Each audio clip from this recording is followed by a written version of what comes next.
Hi guys, so today we're going to talk about some embroidery. We're going to be doing a little thing. It's going to have 2 leaves and 3 acorns on it, just to get you a small, easy, a few types of stitches. I think it only takes 3 if I'm remembering correctly, and all you're going to do is you're going to need a few supplies. You're going to need a hoop with some fabric.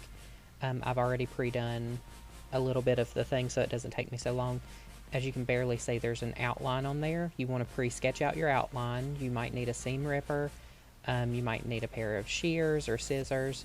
And that's just in case something gets severely tangled or you need to snip a thread or anything like that. And of course you might need a thimble to help push your stuff through. Mine is made out of glass. Honestly, it's one of my favorite ones, but a metal one will work too. There's tons of different kinds of thimbles. You're going to need kind of a tannish color of embroidery thread, a brownish color, and you're going to need a greenish color. Unless you want to do autumn leaves, in which case you might want like red or orange or yellow or whatever color. And the brown ones are kind of interchangeable as well, depending on what colors you want your acorns to be. And then I have my little spare piece of green thread where I was doing the leaf earlier, that I'm going to work in at some point to take and use it up. Now for for 2 of the colors, the green and the dark brown, you're only going to use 3 strands out of the 6 that are naturally in a standard embroidery thread. And you're going to make sure you want to wear your thimble the entire time, because it's honestly, when you get started stitching, your finger can become very, very tired pushing the needle through all the time. And there's spots where the weave gets tighter and it becomes a lot more difficult to push that needle through. And you can use any size needle you want to, as long as your thread can fit through it, and it'll leave a big enough hole for the thread to pass through the fabric. If it's too small, your thread will get stuck and you won't be able to do it, and eventually your thread will break from the friction going on it all the time. So whenever you pull out your thread, you're going to want to take out about a yard's worth of thread. That'll be from the tip of your finger to the tip of your finger. So if you hold the skein in one hand and then grab the end of the thread with the other and stretch it all the way out, you should have about a yard, give or take. Snip it off at your skein, and then you're going to take and split it in half. So just fold it in half and snip it in 2. That'll give you 2 strands of 6, but you're only going to use 3. So split that in half lengthways. I'm going to show you right here how. So you're going to take and spread out the end of your thread like that, and you can see that it has 6 threads. Let's see here. But yeah, so you're going to take and grab 3 out of those 6 in each hand, and then you're just going to take and pull them apart like this. And that way you should end up with 4 strands of 3. And then that'll be what you'll use to do your leaf. You may need more as you go through. It just depends on how densely you stitch. Some people space their stitches out a little bit more than I do, because some people don't mind that there's white peeking through. But I'm doing this for a baby blanket, a quilt. And so I'm going to need to take and make sure that mine is decently dense, because the looser it is, the easier like a baby's finger could get like behind it and like pull threads. So I'm going to be teaching you how to do a satin stitch first for the leaf.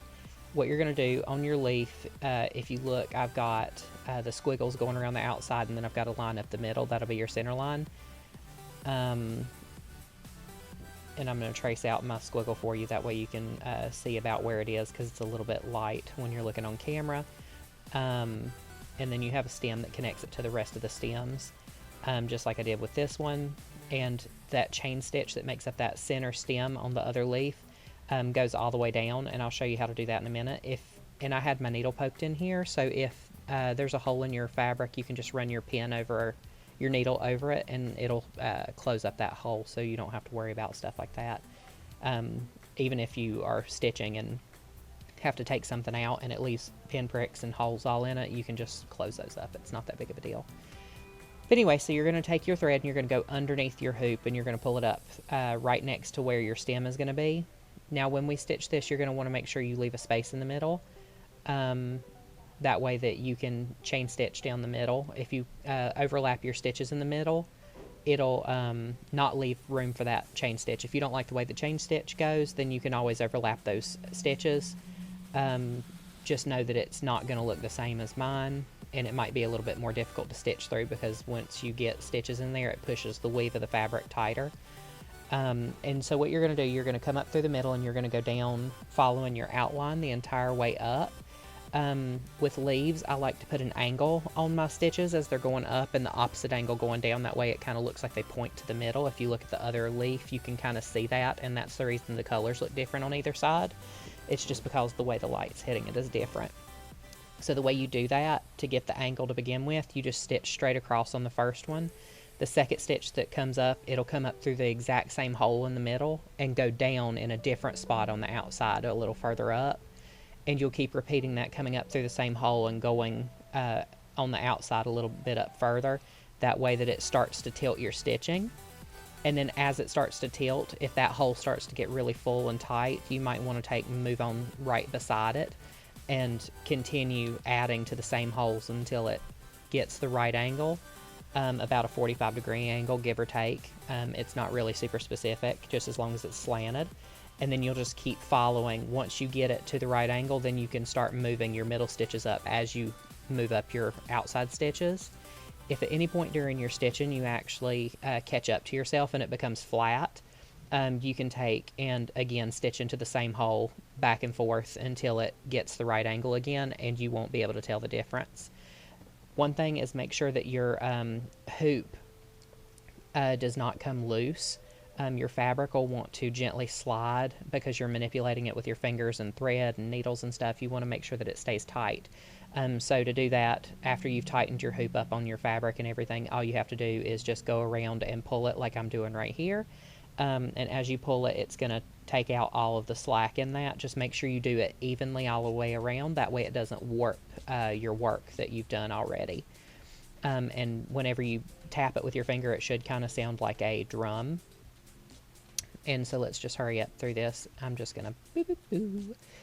Okay, now that we're done with that leaf, the satin stitching goes the same. Once you get to the tip, make sure you stitch into the same stitch, going all the way around that tip at the very, very tip top to make that circle. You may have to move your stitch over ever so often because it will get really tight and a lot of thread in one spot, so just gradually do it. And then as you come down the other side, you'll be at the opposite 45-degree angle.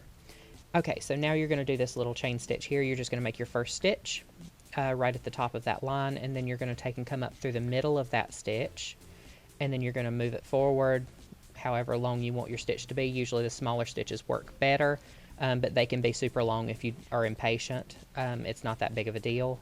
You should basically have the same kind of shape, but the smaller it is, the more control you have over the shape of it. And you want to take and keep doing this. Make sure you're stitching in the middle where that white is, because if you try to get over into the green, you're going to feel that the fabric is very tight, and if you get too far over into the green, it'll start to pull your threads apart and you'll be able to see white peeking through. You can see that where I'm pushing up, it split the threads right there. It'll do the same thing but worse if you try to do that with your needle. And you'll see when I do the acorn in a minute that when you put the highlight on the acorn, sometimes it happens, but there's ways to like wiggle it around and it'll be okay. Alright, so let's jump down here to the stem, and it's the same kind of chain stitch, but you're doing really long, big stitches. And what we're going to do in just a minute, right now I'm going to anchor this down, but in just a minute we're going to wrap that stem so that it is the same thickness as the other. So I'm running out of thread, so I'm going to go ahead and tie this off. All you have to do is wrap it around your two fingers, reach in between your two fingers and pull the end through. Make sure you pull the knot way down tight against the fabric and then snip off your excess. Just like that. And then, so I've already rethreaded my needle, and you're going to come up right next to that stem at the bottom, and we're going to chain stitch like you did down the middle. You're going to chain stitch all the way around this entire leaf and put on an outline. If you like the way it looks without the outline, if you're very, very careful about your stitching and you make sure that it's very, very close together on those outside edges, it'll look fine either way. I just prefer the way it looks with the outline. If I was not doing this for a child, because the imagery of like cartoons with outlines on everything, appeals to kids more than adults. If you're doing like a tablecloth with an embroidered edge or something, you may not want to do the outline. But since I'm working with a kids project, I'm going to go ahead and put the outline on it. So I'm using very, very small little chain stitches here. That way that it takes and conforms to the edge of this leaf a little bit better. Another thing to note when you're doing chain stitching, if you do really long stitches, it's going to kind of look very, very boxy. And it's going to kind of look very chopped up and kind of squared off looking. So you don't want to take and do your stitches too big because it's going to look all sharp and kind of janky. You want to do those very, very small, fine stitches if you can. So I'm going to take and show you a few more of these stitches, and then I'm just going to bounce around in this video just a little bit. That way that you can see it done very quickly. Now keep in mind, when I did this project, I did do it all in one day. It did take a few hours, so make sure that whenever you are doing this, you're really in it for the long haul. I like to listen to music while I do it, or if I'm at home, then I'll watch television or something like that. While I was doing it, I was actually listening to what's called a webinar. If you don't know what that is, it's like a seminar online where you can listen to basically a speech from somebody that has something to do with your job. So I listened to some fantastic library webinars while I was doing this, learned a lot of wonderful things. And yeah, so that kept me occupied while I was doing that. It was a good way to get work done and get this embroidery done, because even though this is for my job, it's also a personal project at the same time, so I wanted to make sure that my time was used wisely while I was doing this. So you're going to continue this chain stitch all the way around the top. I'm just showing you periodically like the progress around the edges of it. Again, when you do that tip, be very, very careful when you're doing your satin stitching, which is what we did first on the leaf. When you get to that tip, it can be very difficult. Just be patient with it, and just remember the only bad thing that can happen if you're stitching and you mess up is that you have to rip it out. But honestly, if you have a fine enough needle, you can run it back through and find each hole and pull your thread out without hurting your fabric or wasting your thread. But if it comes to it, you can always just clip out your stitching and just do it again. It can get frustrating, but I mean, if you really want to learn, then you'll take the time to learn properly. And as far as stitching goes, you want to pull your stitches taut, but not tight, because the way the hoop works, if you start pulling your stitches really tight, you'll pull your fabric back loose again, and it'll cause problems with the way it looks whenever it's finished. Okay, so we're going to take and go down to our stem. Now that we've made it all the way to the edge, I went down and pulled it back up through the fabric, that way that it was stuck in there really well.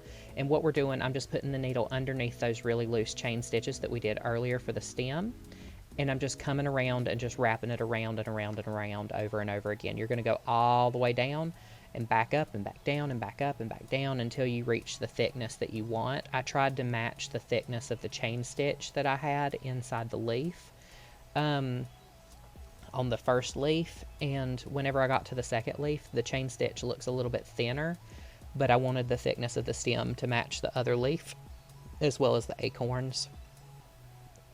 Now, while I'm stitching this stem, I'm going to go ahead and tell you about the stems on the acorns, because I do not show you that step in a little bit, because I had already pre-done the stems. I didn't think to leave out one of the stems to show you how to do that.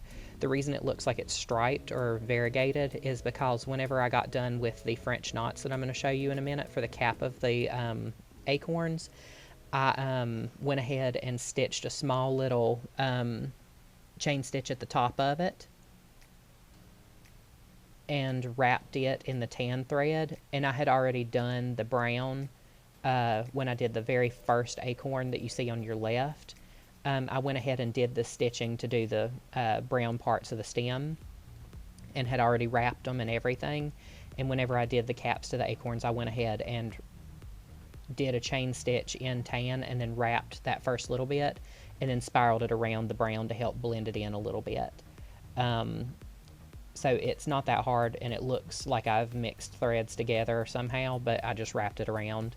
Now we're going to go down to the acorn, and we're going to do the dark brown part, which is, again, just satin stitching. There's a line there that you can kind of see it. The outline, you're just going to follow it, stitching over and over and over and over again. And I'm going to speed through this in just a second where it'll go a little bit quicker. It's not super complicated, and since you've already done the leaf, you kind of already know what you're doing. Just try to keep your stitching even all the way across. You don't want to end up with a slanted acorn. It kind of looks funny. My one on the right ended up a little bit slanted, and you can kind of tell. The one on the bottom ends up pretty decently balanced. The good thing about the way I do my outlining, I fill in the middle very first, and then I go around and do the outline, and that's because the outline will hide any what I call stragglers, the stitches that were just barely out of line, and they might not look the best because they're out of line, so that outline will cover those stragglers. Now, as I'm getting closer to the end, you notice that I'm tapering in. I chose to make my acorn smaller than the outline that I had already drawn, and that's perfectly fine. If you change your mind halfway through a design, it's not that big of a deal. What I ended up doing was making my acorns just a little bit smaller. They ended up looking a little bit cuter that way. I like the bigger acorns, but for the way that I was starting to do this and the way I had already done the other two acorns, I was like, you know what, let's just end it a little bit early. So one part that I did end up skipping in just a second, I'm going to show you how to start doing the outline, and then it'll do a weird jump where I'm just showing you the outline and the little tip on the acorn. I made a boo-boo and accidentally didn't hit the record button on the camera whenever I was filming, and so I missed that part. I don't know how I did it because I thought I hit the button, but apparently not. So what you're going to do is you just take, and after you've done your first half of your acorn all the way down to the bottom point, you just go ahead and make a stitch that comes down at an angle and then up at the opposite angle, so it makes a V on the bottom. Then you just come up in the middle and then go down in the middle, and it fills in that little space in the V, and that should show you your point, and then you just should continue on from there doing your whole outline. Once you've gotten about this far, you should take and actually start thinking about where you want your point, because the way this works, I like to go a little bit past that halfway mark and then do the V. That way that the outline goes over the point. It kind of gives it a little bit of dimension. It shows that the point is further back than the rest of the acorn. And honestly, that's the reason I like this style of embroidery, because for your highlight on your acorn, it's just two chain stitches going the opposite direction of your satin stitching in your contrasting thread, your tan or whatever color you choose to use. I forgot to actually show you how to do that outline, so this is editing Jordan. So you're just going to start right below your cap and go in the opposite direction of your satin stitching, that way that it shows up very, very well. And yeah, that's it. I prefer this type. I'm not sure if everything I'm doing is considered Brazilian embroidery, but Brazilian is one of the ones that's more 3D. Everything lays on top of the fabric. There's lots of color and lots of texture, and so I really prefer this type because it's very pretty and it's very tactile, and you can see dimension in it, so it's very easy to do realistic looking pieces. So I just showed you the outline and the point like I showed you before.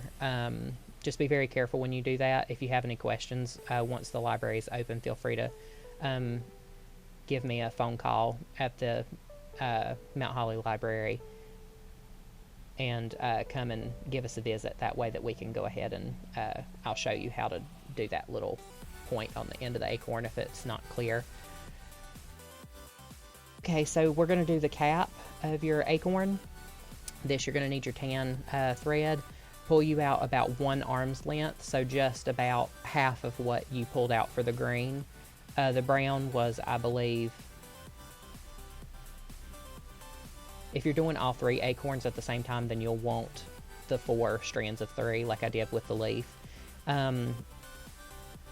But with the tan, you're only going to pull out half of that, and you're going to be using all 6 strands, so you're not going to split it in 2 like you did before. We want these little knobs on top of the acorn to be super, super thick. And so you're going to knot your end and thread it through your needle. So that's another thing you need to consider if you're going to do this project, is make sure you have a needle with a big enough eye to thread all 6 threads through. And so the way I'm doing this French knot, you just wrap your needle twice and then slide it down towards the fabric, and then point the needle towards the fabric next to your stitch where you came up. Not through the same hole, but right next to it. Put your thumb on the knot and then pull your thread through while keeping your thumb on the knot. Your thread should latch on, and it should create this perfect little French knot right there. French knots, some people really consider them super duper hard, and they can be if you're not careful. One of the biggest mistakes that I made whenever I was first starting out learning this was not putting my thumb on that knot, and sometimes your hoop gets in your way and you can't reach it with your thumb. Find a way to press it down, because if you do not get your thumb on that and you start pulling your thread, you're going to end up with is a really, really huge knot with these big, huge loops that hang off of it. But we want some tight knots, and you're going to keep doing that to cover the entire top of your acorns. And this is the finished product. I'm so proud of how it turned out, and I can't wait to put it on my new nephew's baby quilt that I'm making him. So it's going to be fantastic.